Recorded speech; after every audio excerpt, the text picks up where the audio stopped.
नमस्कार दोस्तों, आज की इस क्लास में पढ़ने वाले हैं हम BA second year third semester का। यहाँ पर आप देखेंगे हिस्ट्री का पेपर, जिसमें आपको पढ़ना है 1757 एडी से 1858 एडी तक। ठीक, तो अगर 75 में 75 नंबर आप लाना चाहते हैं तो इस क्लास को जरूर देखिए। और अगर बीए की तैयारी करना है तो हमारे साथ आप बीए की फ्री में तैयारी कर सकते हैं और नोट्स भी ले सकते हैं बिना कुछ दिए। ठीक, बस आपको चैनल को सब्सक्राइब करना है। तो यहाँ पर आप देखिए 25 और 26 के लिए बहुत ही महत्वपूर्ण क्लास है, तो आप लोग इसे देखिएगा। चलिए देखते हैं पेपर और आगे बढ़ते हैं प्रश्नों की तरफ। इस पेपर को जो करने के लिए टाइम दिया गया था 2 घंटे का दिया गया था टाइम, और 75 नंबर का ये पेपर होता है। यहाँ पर हमने पेपर टाइटल बता दिया ऑलरेडी। ये पेपर 2023 का है, तो 25 और 26 के लिए महत्वपूर्ण है। ठीक, 1757 एडी से 1858 एडी तक हमें पढ़ना है। तो चलिए प्रश्नों को देखते हैं। यहाँ पर पहला प्रश्न दिया गया है मीर कासिम। फिर दूसरा प्रश्न इलाहाबाद की संधि। तीसरा यहाँ पर प्रश्न दिया गया है सहायक संधि। फिर चौथा प्रश्न है आपका अमृतसर की संधि। पांचवा प्रश्न है महालवाड़ी व्यवस्था। उसके बाद में आपका छठा प्रश्न है मैकाले विवरण पत्र। तो इन सभी के जो आंसर आपको मिलेंगे नीचे मिलेंगे। ठीक, पहले हम प्रश्नों को देखेंगे, उसके बाद इसका आंसर एक एक करके दिया जाएगा। तो चलिए बढ़ते हैं आगे। तो यहाँ पर हो गया हमारा यहाँ तक मैकाले विवरण पत्र तक। अब यहाँ से आपके जो प्रश्न है, अगला प्रश्न है प्रथम कर्नाटक युद्ध। तो जो प्रथम कर्नाटक युद्ध हुआ था कब हुआ था, उसके संदर्भ में आपको यहाँ पर देखना है। फिर है स्वामी विवेकानंद और हड़प, या आप हड़प नीति कहिए फिर विलय नीति। इन इन चीजों को आप यहाँ पर ध्यान रखिएगा। आपके प्रश्न ऐसे भी पूछ सकता है एग्जाम में। विलय नीति से आप क्या समझते हैं, फिर हड़प नीति से आप क्या समझते हैं, इसे परिभाषित कीजिए। ठीक, फिर आपका नेक्स्ट प्रश्न आर्य समाज। तो चलिए अभी यहाँ पर हमारे जो शॉर्ट टाइप के क्वेश्चन थे वो हमने पढ़ लिया। अब आगे देखते हैं लॉन्ग टाइप। इसमें लघु उत्तरीय प्रश्न जो होते हैं उनमें से आपका पहला प्रश्न दिया गया है बक्सर युद्ध के महत्व पर संक्षिप्त टिप्पणी लिखिए। ठीक, दूसरा प्रश्न हैदर अली के कार्यों एवं उपलब्धियों का वर्णन कीजिए। फिर आपका नेक्स्ट प्रश्न आता है बंगाल में द्वैध शासन की स्थापना पर प्रकाश। बंगाल में द्वैध शासन की स्थापना कब हुई थी, उस पर आपको यहाँ पर प्रकाश डालना है। ठीक, फिर पांचवा प्रश्न अस्थाई बंदोबस्त से आप क्या समझते हैं। ठीक, यहाँ पर छठा प्रश्न दिया गया है लॉर्ड कॉर्नवालिस के सुधारों का वर्णन कीजिए। जो लॉर्ड कॉर्नवालिस थे उन्होंने क्या सुधार किया उसके बारे में आपको यहाँ पर वर्णन करना है। फिर सातवां प्रश्न दिया गया आपका विलियम बेंटिक के सामाजिक सुधारों पर प्रकाश डालिए।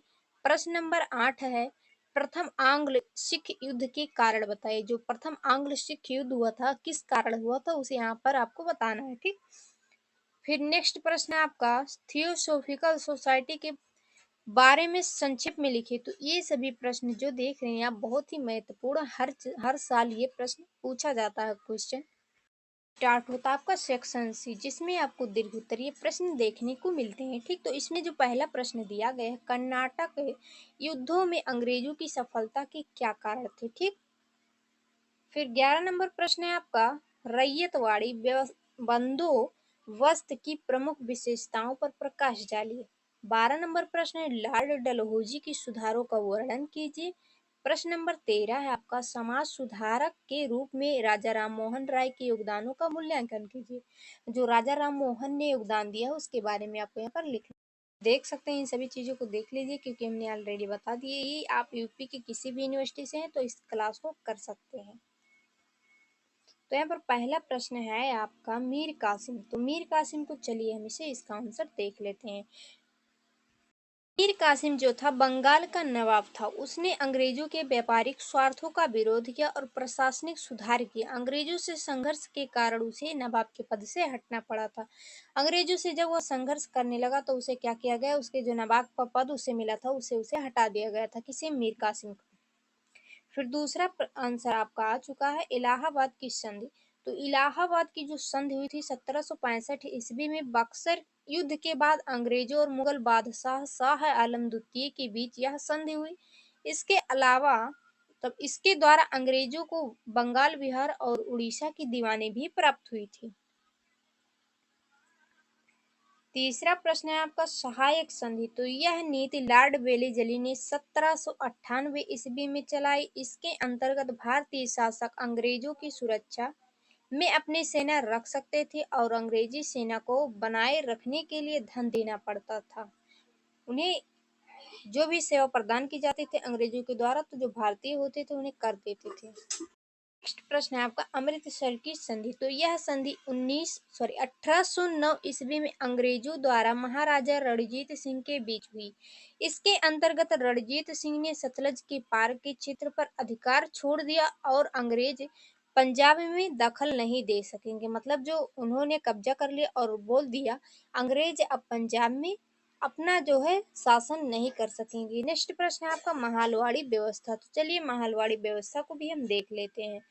1822 ईस्वी में लॉर्ड हेस्टिंग के समय यह व्यवस्था लागू की गई। इसमें गांव यानी कि जो महाल होते थे उन्हें इकाई मानकर भूमि कर निश्चित किया गया, कर सीधे सरकार को देना पड़ता था। नेक्स्ट प्रश्न है मैकाले विवरण पत्र। तो चलिए मैकाले विवरण पत्र क्या था इसके बारे में हम यहाँ देख लेते हैं। 1835 में लॉर्ड मैकाले ने 1 मिनट प्रस्तुत किया। इसके अंतर्गत अंग्रेजी शिक्षा को भारत में उच्च शिक्षा का माध्यम बनाया गया और पाश्चात्य ज्ञान को बढ़ावा दिया गया। नेक्स्ट प्रश्न है आपका प्रथम कर्नाटक युद्ध। ठीक, तो प्रथम जो कर्नाटक युद्ध था यह 1746 ईस्वी में अंग्रेजों और फ्रांसीसियों के बीच हुआ। इसमें फ्रांसीसी सेनापति डुप्ले ने विजय पाई और अंग्रेजों को पराजय मिली। जो अंग्रेज थे वो हार गए थे और जो डुप्ले थे वो क्या होते विजय प्राप्त किया यानी कि जीत गए थे। स्वामी विवेकानंद। तो स्वामी विवेकानंद के बारे में भी देख लेते हैं यहाँ पर।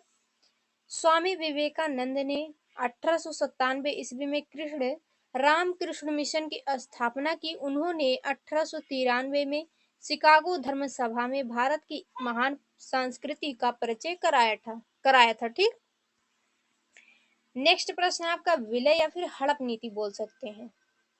यह नीति लॉर्ड वेलेजली ने अपनाई, जिसके अंतर्गत जिन राज्यों का कोई दत्तक अधिकारी उत्तराधिकारी नहीं होता उन्हें अंग्रेजी जो राज्य होता था उसमें मिला लिया जाता। जैसे कोई राजा उसका अपना कोई पुत्र नहीं है तो वह क्या करता था, पहले तो गोद ले लेता, बट जब अंग्रेजों को शासन आरंभ हुआ तो वह गोद न लेकर नहीं ले सकता था, क्योंकि उसके राज्य को अंग्रेज अपने राज्य में मिला लेते थे। ठीक, तो नेक्स्ट प्रश्न यहाँ पर आपका अगला प्रश्न आ चुका है आर्य समाज। तो आर्य समाज चलिए देखते हैं। आर्य समाज के जो 1875 में स्वामी दयानंद सरस्वती ने आर्य समाज की स्थापना की। इसका उद्देश्य वेदों के सिद्धांतों का प्रचार, जाति पाति मूर्ति पूजा का विरोध और शिक्षा का प्रसार करना था। ठीक, से स्टार्ट होता है आपका सेक्शन बी, जिसमें आपको लघु उत्तरीय प्रश्न देखने को मिलेंगे।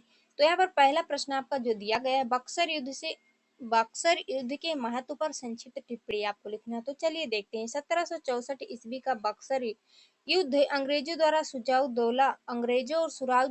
सुजाउद्दौला मीर कासिम और शाह आलम द्वितीय के बीच हुआ। इसमें अंग्रेज विजयी हुए। इसके परिणाम स्वरूप इलाहाबाद की संधि हुई और अंग्रेजों को बंगाल, बिहार, उड़ीसा की दीवानी मिली। यह भारत में अंग्रेजी सत्ता की नींव रखने वाला युद्ध था। ठीक, फिर यहाँ पर अगला प्रश्न, हैदर अली के कार्यों एवं उपलब्धियों का वर्णन कीजिए। हैदर अली ने क्या क्या कार्य किए, इनकी क्या उपलब्धियां थी, कैसी थी, उसके बारे में आपको यहाँ पर बताना है। तो चलिए इसका उत्तर देखते हैं। हैदर अली जो था मैसूर का शासक था। उसने सेना को आधुनिक बनाया। क्या बनाया, आधुनिक बनाया। फ्रांसीसियों से सहयोग प्राप्त कर अंग्रेजों से युद्ध किया। उसने उद्योग जो धंधा होता था उनको प्रोत्साहित किया। वह एक योग्य शासक और सैनिक था जिसने अंग्रेजों को लंबे समय तक चुनौती दी। फिर अगला प्रश्न आपका बंगाल में द्वैध शासन की स्थापना पर प्रकाश डालें। बंगाल में द्वैध शासन की स्थापना कब हुई, चलिए इसे देखते हैं। तो इसमें इसका जो आंसर दिया गया है 1765 ईस्वी में इलाहाबाद की संधि के बाद अंग्रेजों को बंगाल, बिहार और उड़ीसा की दीवानी मिली, जबकि निजामत का अधिकार नवाब के पास रहा। इस प्रकार आय अंग्रेजों के पास और दायित्व नवाब के पास। यह व्यवस्था द्वैध शासन कहलाती है। तो ठीक, ऐसा भी प्रश्न आपसे पूछ सकता है द्वैध शासन से आप क्या समझते हैं, तो आप इस चीज को याद रखिएगा। ठीक, इससे जनता का शोषण हुआ। अगला प्रश्न है आपका अस्थाई बंदोबस्त से आप क्या समझते हैं। तो चलिए अस्थाई बंदोबस्त को देख लेते हैं। तो 1793 ईस्वी में लॉर्ड कॉर्नवालिस ने बंगाल, बिहार और उड़ीसा में अस्थाई बंदोबस्त लागू किया। इसमें जमींदारों को भूमि का मालिक बनाकर उनसे अस्थायी लगान वसूला गया। यह किसानों के शोषण का कारण बना। ठीक, तो ये जो प्रश्न आप देख रहे हैं 100% आपके पेपर में आने वाले हैं, तो इसे आप तैयार जरूर कीजिएगा। ठीक, फिर नेक्स्ट प्रश्न है आपका, लॉर्ड कॉर्नवालिस के सुधारों का वर्णन कीजिए। तो चलिए इसका भी आंसर हम देख लेते हैं, लॉर्ड कॉर्नवालिस ने क्या क्या सुधार किया था। कॉर्नवालिस के सुधारों को हम देखते हैं। यहाँ पर अस्थायी बंदोबस्त लागू किया था किसने, लॉर्ड कॉर्नवालिस ने। न्याय सुधार करके दीवानी और फौजदारी अदालतें भी स्थापित की थी। तीसरा पॉइंट, प्रशासनिक सुधार करके अधिकारियों के वेतन बढ़ाए और भ्रष्टाचार कम किया। चौथा पॉइंट है, सेना को अनुशासित किया। इन सुधारों से अंग्रेजी शासन क्या हुआ, सुदृढ़ हो गया। फिर सातवां प्रश्न आपका है, विलियम बेंटिक के सामाजिक सुधारों पर प्रकाश डालिए। विलियम बेंटिक ने क्या क्या सामाजिक सुधार किया, चलिए देखते हैं आगे। तो उत्तर है इसका यहाँ पर, सती प्रथा का उन्मूलन किया। कब किया, 1829 ईस्वी में किया था। ठगी प्रथा समाप्त की। महिला शिक्षा को बढ़ावा दिया। भारतीयों को सरकारी सेवाओं में अवसर दिया। उन्हें भारत में सामाजिक सुधार का जनक माना जाता है, या फिर बोल सकते हैं समाज सुधारक बोला जाता है। ठीक, आठवां प्रश्न है, प्रथम आंग्ल सिख युद्ध के कारण बताइए। प्रथम आंग्ल सिख युद्ध जो हुआ था किस कारण से हुआ था, चलिए देखते हैं। उत्तर है इसका, रणजीत सिंह की मृत्यु के बाद सिख साम्राज्य जो था कमजोर हुआ। दरबार में गुटबाजी बढ़ी। अंग्रेज पंजाब पर अधिकार करना चाहते थे। सिख सेना असंतुष्ट थी। इन कारणों से 1845 में प्रथम आंग्ल सिख युद्ध हुआ था। ठीक, नवा प्रश्न है, थियोसॉफिकल सोसाइटी के बारे में संक्षेप में लिखिए। तो चलिए इसका भी आंसर देखते हैं। 1875 ईस्वी में अमेरिका में स्थापित यह संस्था बाद में मद्रास यानी कि अदैर आई। भारत में इसकी प्रमुख नेता एनी बेसेंट थी। ठीक, एनी बेसेंट थी। इसने भारतीय संस्कृति, शिक्षा, महिला उत्थान और राष्ट्रीय आंदोलन को प्रेरणा दिया।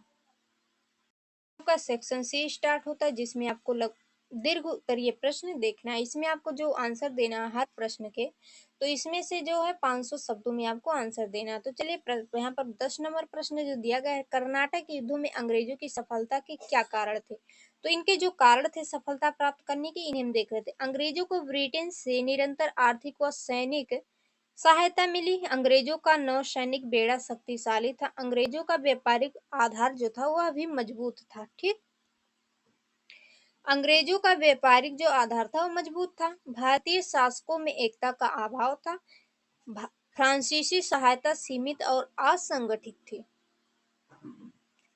11 नंबर प्रश्न यहाँ पर, रैयतवाड़ी बंदोबस्त की प्रमुख विशेषताओं पर प्रकाश डालिए। तो जो यहाँ पर दिया गया है रैयतवाड़ी, चलिए इसे भी देख लेते हैं। रैयतवाड़ी बंदोबस्त की योजना अंग्रेज अधिकारी थॉमस मुनरो ने मद्रास एवं बॉम्बे प्रेसिडेंसी में लागू की थी। इसका उद्देश्य भू राजस्व वसूली को सीधे किसानों यानी कि जो रैयत से करना था। इसकी मुख्य विशेषताएं इस प्रकार है। तो चलिए इनकी विशेषताओं पर प्रकाश डालते हैं। ठीक, यहाँ पर पहला पॉइंट दिया गया है, सीधा संबंध किसान और सरकार से। जो सीधा इनका संबंध था किसान और सरकारों से था। ठीक, इसमें कोई मध्यस्थ जमींदार या महलदार नहीं था। किसान जो है सीधे सरकार को लगान देते थे। ठीक, कर देते थे।